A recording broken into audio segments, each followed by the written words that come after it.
여러분 안녕하세요, 찌라입니다. 벌써 2023년도 2월에 접어들었는데요. 여러분들은 즐겁고 행복하게 보내고 계신가요? 저는 공백님과 작년 12월부터 깨어나세요 작가님 프로젝트를 연재하고 있는데요. 저희가 1년 동안 책에 도전한 이야기를 연재하고 있어요. 책을 쓰고 싶었던 분들에게 도움이 되는 이야기니까요. 한번 살펴보시면 좋을 것 같습니다. 12월에 책이 나오고 나서 공백님과 서울에서 북토크를 하기도 하고 또 이번 주에는 부산에 가서 부산 독자님들을 만나는데요. 이렇게 지방에서 불러주셔도 어디든지 달려갑니다. 최대한 많은 분들을 이번 책이 나온 기회에 만나고 싶으니까요. 좋은 강의 자리가 있으면 불러주세요. 그리고 또 저의 책을 밀리의 서재에서도 오디오북으로 또 이북으로 만나볼 수 있습니다. 이게 제가 한 권을 다 통째로 읽었는데 한 권을 읽는 게 만만치 않더라고요. 제가 열심히 녹음했으니까 오디오북으로도 한번 만나보시면 좋겠습니다. 오늘은 저의 에필로그 부분을 살짝 유튜브에서만 공개할 테니까요. 많이들 살펴봐 주세요. 앞으로도 저의 책 자유롭기도 불안하기도 또 공백님의 책 저희의 프로젝트 깨어나세요 작가님도 많이 관심 부탁드리고요. 잊지라도 열심히 올릴 테니까요. 올해도 많은 관심 부탁드립니다. 뿅! 자유롭기도 불안하기도.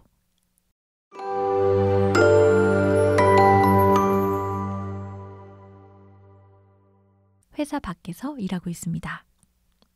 이가희 지음. 프롤로그. 회사 밖에서도 잘 살고 있습니다. 2013년 7월 회사를 나와서 가장 처음 한 일은 필리핀 세부로 열흘 정도 여행을 떠나는 것이었습니다. 버킷리스트 중 하나인 스쿠버 다이빙 자격증을 따기 위해서였죠.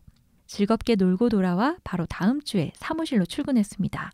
당시 서울시 청년창업 지원 사업으로 얻은 사무실이었습니다. 원래 상가용으로 지어진 작은 사무실 한 개를 네 팀이 쪼개어 쓰는 형태였지만요.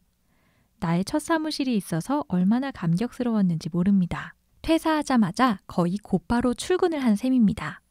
네, 맞습니다. 저는 퇴사 후의 일을 미리 준비해두고 회사를 나왔습니다. 지금이야 퇴사가 그리 특별한 일은 아니지만 그때만 해도 그렇지 못했던 시절이었습니다. 주말에 창업 동아리 선배들과 모여 앱을 기획하고 개발했습니다. 당시 일요일마다 토지에 모여 게임을 개발한 썬데이 토즈라는 회사가 애니팡이라는 게임으로 대박을 냈습니다.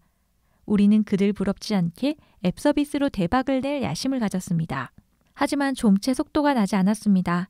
제가 회사를 나가 대표를 맡고 개발과 투자를 이끌면 더 빨라질 거라고 생각했습니다. 게다가 첫 번째 사업기획서로 쓴 지원사업에서 소정의 사업비 월 50만 원 정도와 사무실을 지원받았고 대기업에서 잘 나가는 개발자 코파운더들이 개발을 해주고 있으니 정말 철저한 준비가 되어 있다고 생각했죠. 당연히 아무것도 계획대로 되지 않았습니다. 사업을 해보기 전에는 사업이 망하면 패가 망신하는 줄 알았습니다. 하지만 더 무서운 것은 아무 일도 일어나지 않는 것이었습니다. 사업은 잘 되기도 힘들지만 망하기도 힘듭니다. 내가 뱉은 말이 무서워 실패자가 될까봐 포기하지도 못하고 금방 시간이 흘러갔습니다. 저는 흔한 창업가의 루트에 접어들었습니다. 두어 달이면 소진해버릴 시드머니를 투자받겠다고 법인을 세웠고 5명의 동업자와 지분을 나누고 어렵게 오픈한 서비스에는 아무도 들어오지 않았습니다. 기능이 부족하기 때문이라고 생각해 계속 개발을 진행했습니다. 지원 사업을 받아 사람을 더 뽑고 부가세와 각종 운영비를 충당하기 위해 창업 융자를 받았지만 결국 동업자들과는 안 좋게 헤어지고 지분 문제로 마음이 상하고 사용자도 투자자도 매출도 없이 야속하게 3년 정도가 흘렀습니다. 2016년 4월 일은 뜻밖의 곳에서 터졌습니다. 우리 서비스를 알려보겠다고 안 해본 일이 없는데 그중 하나가 책 읽어주는 라이브였습니다. 월에서 목요일 매일 밤 10시 30분부터 30분 동안 책벌레라는 페이스북 커뮤니티의 힘을 빌려 매일 밤 라이브로 책을 읽었습니다. 마크 저커버그가 라이브 스트리밍에 꽂혀서 페이스북 라이브 기능을 밀어줬고 제 목소리는 그 물살을 타고 퍼졌습니다. 한 번 라이브를 하면 동접이 몇백 명, 조회수는 만에서 5만이 나왔습니다. 그때 저는 살면서 처음 제 목소리가 제법 좋다는 사실을 깨달았습니다. 하지만 라이브는 시청자들과 소통을 잘하고 쇼맨십도 있어야 되는데 그게 저의 체질에는 잘 맞지 않았습니다. 1년이 지난 시점에 책읽지라라는 페이지를 새로 개설하고 페이스북에서 소비하기 좋은 3분 형태의 책 요약 영상을 제작해 일주일에 한두 개씩 배포하기 시작했습니다. 이때 유튜브에도 동시에 올리고 있긴 했지만 유튜브보다는 페이스북에 더 집중했죠. 당시는 누구나 페이스북을 하는 시대였으니까요. 그때 해외에는 북튜버라는 단어가 등장하기 시작했습니다. 한국에는 책을 소개하는 유튜버가 아무도 없었습니다. 그래서 저는 스스로 대한민국 1호 북튜버라고 칭하기 시작했습니다. 북튜버라는 키워드는 그 자체로 매력 있었습니다. SBS 8시 뉴스와 조선일보, 무수한 잡지 등에서 인터뷰를 당하기 시작했습니다. 정말 생각지 못하게 화제가 되었습니다. 소소한 화제였지만 제 삶에는 중요한 파장이었죠. 하지만 그 당시 창업자로서의 제 삶은 나락에 빠져 있었습니다.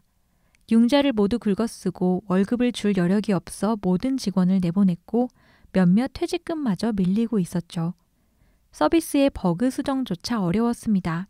사실 유튜버를 전업으로 한다는 것은 자존심이 상했습니다. 이러려고 회사 나온 게 아니었으니까요.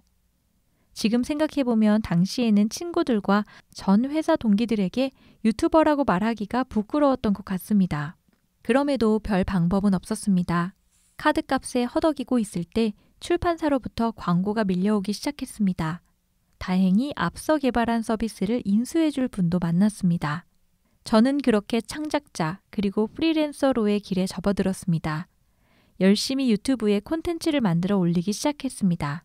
처음에는 일주일에 2편씩 올렸기 때문에 책 읽고 글 쓰고 촬영하고 편집을 맡기고 릴리즈하고 돌아서면 다시 책을 읽었습니다. 화제가 됐던 처음과 달리 시간이 지나자 조용해졌습니다. 그 사이 정말 수많은 북튜버가 등장했습니다. 블로그에 리뷰를 올리는 이상도 이하도 아닌 일이 되었습니다. 그럼에도 제 삶은 여전히 바쁜 쳇바퀴를 굴려야 했습니다. 책 읽고 글 쓰고 촬영하고 편집하고 릴리즈하고 다시 책을 읽는 일상은 멈출 줄을 몰랐습니다. 정신을 차려보니 6년이 흘러 있었습니다.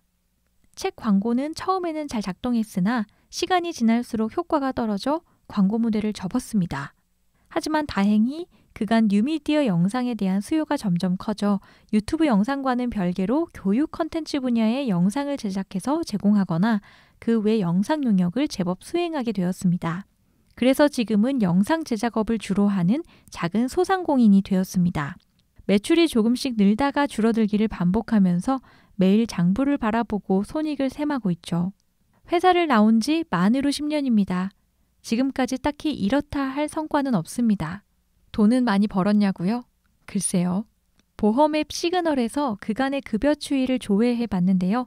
지금은 입사 동기들보다 더 벌지 모르지만 그동안의 골짜기가 정말 너무 깊어서 만회하려면 몇 년은 더 벌어야겠더라고요. 게다가 저는 매번 새로운 일을 벌여 돈을 다 탕진합니다. 돈이 조금 모이면 영혼까지 끌어당겨서 북카페를 차리고 웹소설 출판사를 내고 이번에는 종이책 출판사도 냈습니다. 모두 새로운 사업에 들이붓는데 회수는 잘 안 돼서 내 주머니는 항상 헐빈합니다. 그럼 시간은 많냐고요? 퇴사한 후에는 1년에 3, 4주 정도 여행을 질렀어요. 히말라야 ABC 트레킹도 다녀오고 완주는 못했지만 산티아고 순례길도 다녀왔습니다. 글로벌 IR을 하겠다고 상해에서 한 달을 살기도 했고 샌프란시스코에 3주 정도 머물기도 했어요. 여행 한번 갔다 하면 쿨하게 하던 일 접고 가버리는 것. 프리랜서의 특권인 것 같아요. 근데 이제 나머지는 평일이고 주말이고 일을 합니다. 특히 여행 앞뒤로는 울면서 일을 해요. 집에서 엎어지면 코 닿을 때 있는 사무실에 출근은 10시쯤 하지만 퇴근 시간은 없습니다. 이렇게 늘어놓고 보니 참 별로인데요. 시간을 10년 전으로 돌려 2013년으로 간다면 저는 다시 회사를 나올까요? 네, 일말의 망설임 없이 나올 겁니다. 회사를 나와 1년 정도 지났을 때였어요. 공덕에 있는 서부지방법원에 법인용 인감증명서를 떼러 가는 길이었습니다. 높은 오피스 빌딩 사이에서 점심 먹고 복귀하고 있는 양복맨들을 보는데 드라마에서처럼 갑자기 바람이 제 이마를 깠습니다. 자유의 바람 같은 것이었어요. 어디에도 기속되지 않고 내가 내 시간과 공간을 제어할 수 있는 그 순간이 격하게 벅차 올랐습니다. 그 순간의 하늘과 공기의 온도를 평생 잊지 못할 것 같아요. 내가 하고 싶은 일을 선택하고 분투하고 내가 책임을 지는 일말의 모든 과정을 사랑합니다. 물론 돈을 버는 일은 되게 고되고 뜻대로 되지 않지만 내가 하겠다고 결심한 이상 누구도 탓할 수 없는 오롯이 내 일임을 좋아합니다. 내가 잔뜩 버려놓은 일을 주워 담는 것에 중독돼 있습니다. 무엇보다 좋은 건 좋아하는 사람과 좋아하는 일을 맘껏 할 수 있다는 사실입니다. 돈을 더 벌더라도 워라밸이 있고 안정된 삶을 확보할 수 있더라도 지금의 자유를 반납하고 싶지는 않아요. 저는 지금 할 수 있는 한 가장 찐하게 삶을 살아가고 있습니다. 아마 이 순간에도 많은 이들이 저처럼 불안과 자유와 함께 살아가고 있고 앞으로 일을 선택하는 분들이 더 많아질 거라고 생각합니다. 회사 밖에서 어디에도 속해 있지 않고 오롯이 자신의 삶을 살아내는 이들에게 저도 여기에 함께 있다고 말하고 싶어 이 책을 씁니다. 2022년 겨울 이가희.